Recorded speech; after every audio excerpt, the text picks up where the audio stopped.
প্রাকৃতিক সৌন্দর্যের লীলাভূমি আমাদের এই বাংলাদেশ। আসলে আসল সৌন্দর্যটা কিন্তু এই সবুজ শ্যামল।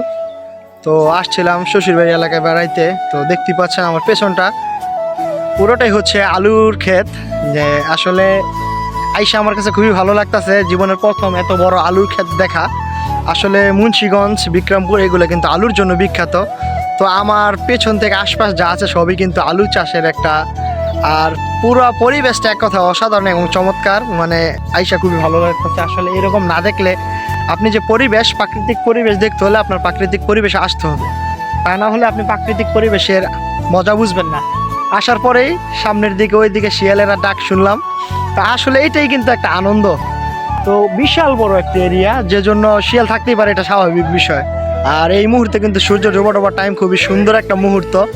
তো সেই টাইমটাই কিন্তু এই মুহূর্তে স্পেন্ড করছি, আর আমার কাছে খুবই ভালো লাগছে পরিবেশটা। আসলে সবচেয়ে বড় কথা হলো আলু ক্ষেত, কি সুন্দর দেখতে পাচ্ছেন। এগুলো সবই আলু। হ্যাঁ, আলু এমন একটা জিনিস যেটা এমন কোনো তরকারি নেই যার সাথে মিশে না। কিছু কিছু বন্ধু আছে এরকম সবার সাথে মিশতে পারে, এরকম আলু এমন একটা সবজি যেটা যে কোনো তরকারির সাথে আপনার মিশে।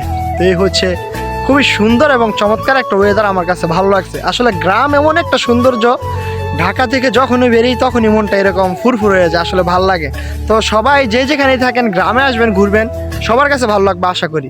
তো এই হচ্ছে গ্রামের ভিউ, আর আমার কাছে অনেক ভালো লাগছে। তো পরিবেশটা খুবই সুন্দর। তো ধন্যবাদ সবাইকে।